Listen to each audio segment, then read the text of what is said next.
Jake retires at 55. Marcus works until 65. They both started in the same place. Same salary, same savings, same city. Jake thinks he won. He got out early. He beat the system. He's done at 55 while everyone else is still setting alarms. Marcus thinks Jake just made a $1 million mistake. Neither of them sat down and ran the full numbers. So we did. Social security reductions, healthcare costs, portfolio size, sequence of returns risk, all of it. And when you lay it all out, the gap between retiring at 55 and retiring at 65 isn't just 10 years of freedom. It's the difference between financial security and financial fragility. And the number separating them will make your stomach drop. Let's keep this fair. Jake and Marcus are both 35 years old. They both earn $75,000 a year. They both have $150,000 already saved in their 401s. They both contribute $1,000 a month to their retirement accounts. They both plan to spend roughly $4,000 a month in retirement. Same city, same financial habits, same starting line. The only difference is when they plan to stop working.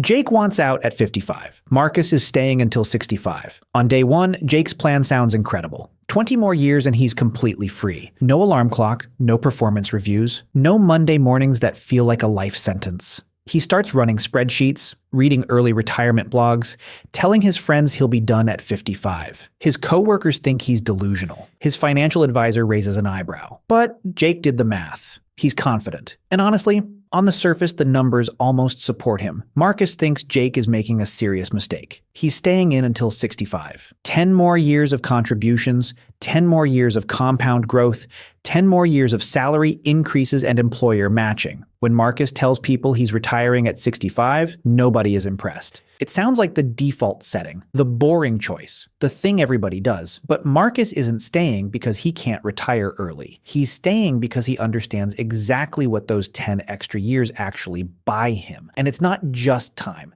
It's money Jake will never have. For the next 20 years, both Jake and Marcus are doing the same thing. Working, saving, contributing. Their $150,000 compounds at roughly 7% annually. Their $1,000 monthly contributions stack on top of it year after year. By the time Jake hits 55, his portfolio has grown to approximately $1.1 million. That's real money. That's what 20 years of disciplined saving looks like. Jake reads that number and feels the relief of a man who made it. He hands in his notice. He sleeps past 7 for the first time in 20 years. But there's something Jake doesn't realize yet. $1.1 million at 55 and $1.1 million at 65 are not the same thing. Not even close. Here's the first problem nobody puts in the headline. Jake is 55. He's not going to live until 72 and call it a day. He's statistically likely to live into his mid to late 80s. That means his $1.1 million doesn't need to last 15 years. It needs to last 30, maybe 35. Every retirement plan has a number that never shows up in the ads, and that number is how long your money has to work. Jake's money has to work longer than almost anyone else's.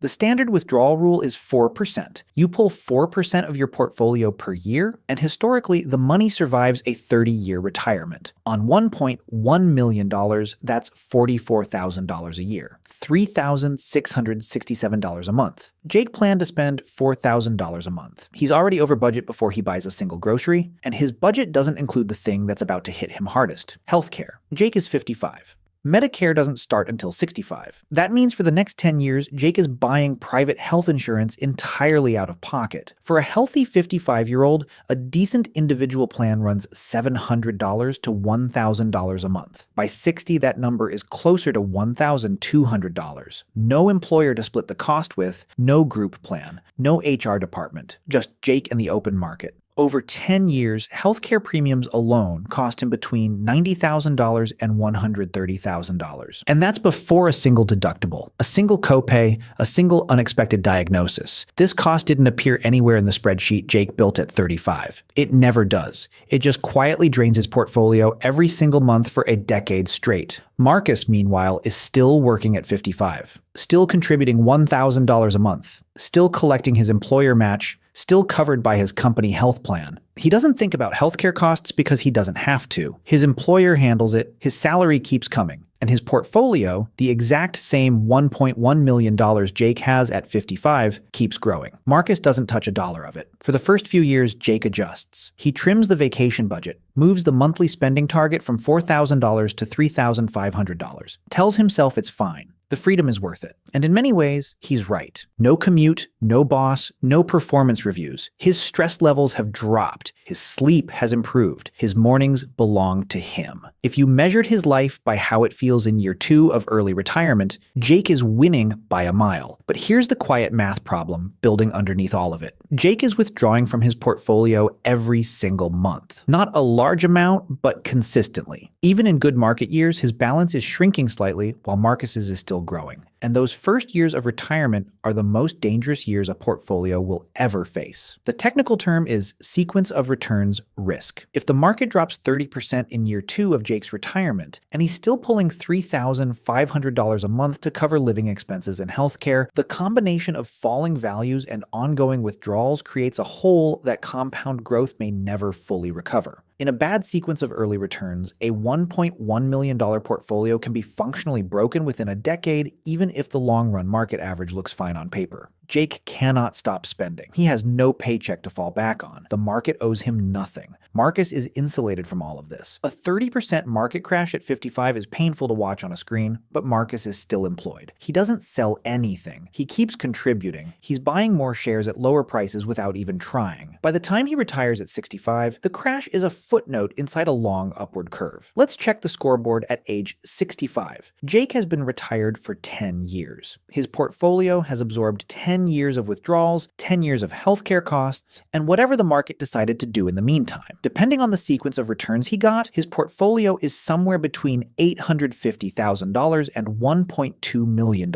Wide range, high variance. His financial situation depends heavily on timing he couldn't control and can't change.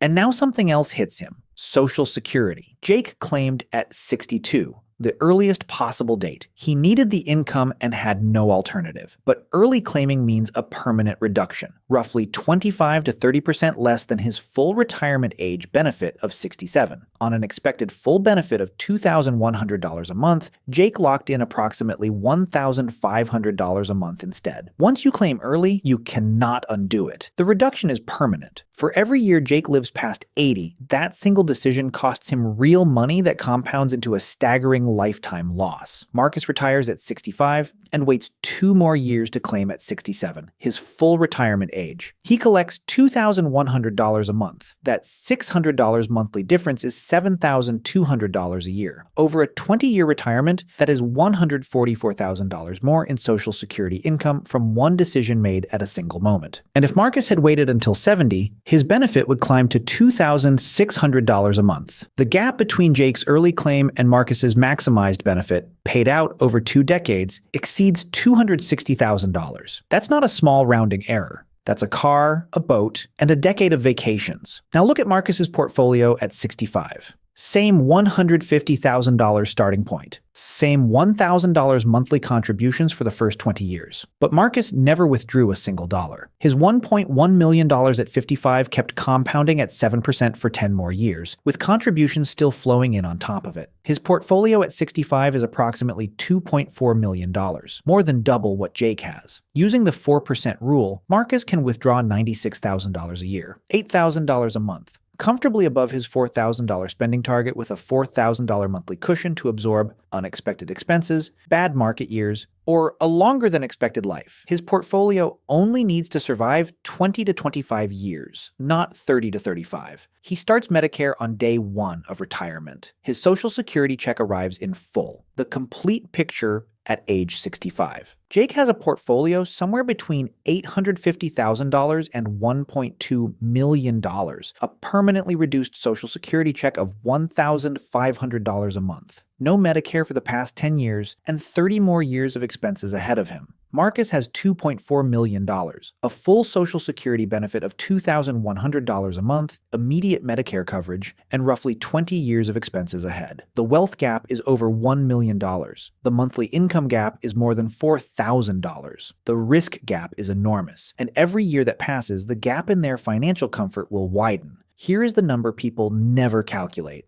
Jake's early retirement did not just cost him 10 years of contributions. It cost him the compounding on those 10 years. It cost him a permanent $600 monthly Social Security reduction. It cost him over $100,000 in healthcare premiums, and it exposed his entire portfolio to sequence of returns risk during its most vulnerable decade. When you add those up, the true cost of retiring at 55 instead of 65 is not 10 years of salary. It is $1 million to $1.5 million in total lifetime wealth. That is what freedom at 55 actually costs, priced in full.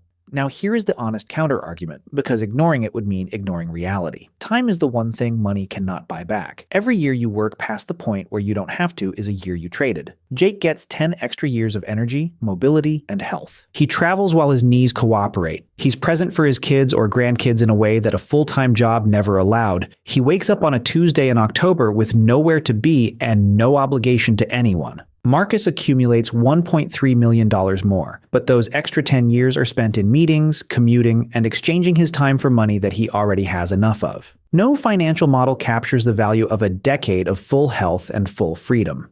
There are real situations where early retirement wins outright. If you've paid off your home and your true monthly expenses are closer to $2,500, the 4% rule works in your favor, and the healthcare cost is manageable. If you have Roth IRA or taxable brokerage accounts that let you withdraw without the 10% early penalty before 59.5, the tax drag disappears entirely. If your health is declining or your family history suggests a shorter life expectancy, front-loading your retirement years is not just reasonable, it may be the smartest financial decision you'll ever make. And if you retire early but maintain some part-time income, consulting work, or passive income that covers healthcare and basic expenses, you can eliminate most of the downside while keeping the freedom. But here's the truth that gets buried under the early retirement fantasy. Most people who retire at 55 do it without $1.1 million. They do it with $600,000 or $700,000, a plan that doesn't account for 10 years of private healthcare, a social security strategy that defaults to claiming early out of necessity, and a budget that has no margin for a bad sequence of returns in year 3. The version of this story we modeled assumed Jake saved aggressively and consistently for 20 years. Most people don't, which means the real-world version of Jake's story ends considerably worse than the one we ran. Jake retired at 55, believing he had won. Marcus worked until 65, believing he was being disciplined. Neither of them was wrong about what they wanted. Jake wanted freedom. Marcus wanted security. The problem is that Jake paid between $1 million and $1.5 million to feel free a decade earlier, and he's spending his retirement managing a portfolio that has almost no margin for error. Marcus is spending his retirement with an $8,000 monthly income floor, full Medicare, a portfolio likely to outlast him, and zero financial anxiety about what happens if he lives to 90. The real trap is not retiring early, and it is not retiring at 65. The real trap is making a 30-year financial decision based on how it feels to clock out for the last time without ever modeling what it costs you in Social Security reductions, healthcare exposure, compound growth lost, and a sequence of returns risk over a full lifetime. And if you want to understand exactly how much you need to save each month to actually hit these numbers, and what happens to the math if you start 5 years late or miss 2 years of contributions, that is a completely different conversation, and the numbers might change everything you think you know about whether you're on track. But for now, the next time someone tells you they're retiring at 55 and you feel envious, run the full numbers, because the price tag on 10 extra years of freedom might be the financial security you've spent your entire working life trying to build, and that is the only number that matters.